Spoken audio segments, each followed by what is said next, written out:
আসসালামু আলাইকুম ওয়া রাহমাতুল্লাহি ওয়া বারাকাতুহু। সম্মানিত দেশবাসী, আমি cancer specialist doctor SM. Sarwar.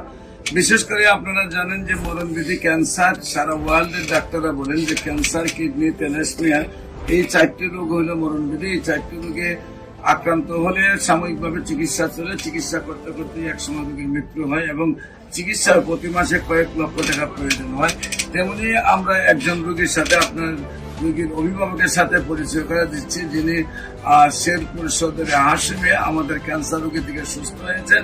আমরা তার ভাই মুস্তাফিজুর রহমান ভাই, আমরা মুস্তাফিজ ভাইয়ের লাগে পরিচয় হচ্ছি এবং আমরা তার ভাইয়ের রোগীর গল্পটা তার কাছ থেকে শুনি। মুস্তাফিজ ভাই, মূলত উনি ক্যান্সার রোগে আক্রান্ত হওয়ার পরে বিভিন্ন চিকিৎসা করার পরে উনি ইন্ডিয়া যাওয়ার উদ্যোগ নিয়েছিলেন।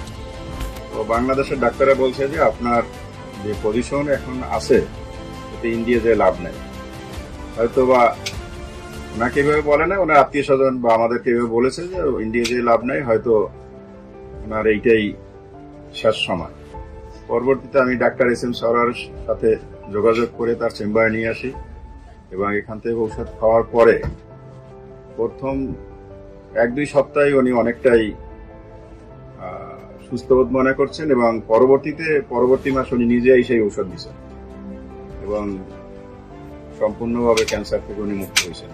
সম্মানিত দেশবাসী, আমি রোগী দেখি শনি, রবি, সোম সকাল 10টা থেকে বিকাল 5টা পর্যন্ত জাতীয় মসজিদ বাইতুল মুকাররমের মেইন গেট আল্লাহ লেখা বরাবর বাইতুল বিউলিতের 11 এবং মঙ্গল, বুধ, বৃহস্পতি রোগী দেখি Habiganj bus stand popular general হাসপাতাল। আপনাদের সবাইকে আমাদের অফিস ভিজিট করার জন্য আমন্ত্রণ জানাচ্ছি। পাশাপাশি যে কোনো প্রয়োজনে স্ক্রিনে দেওয়া নম্বরে যোগাযোগ করেন। আসসালামু আলাইকুম ওয়া রাহমাতুল্লাহ।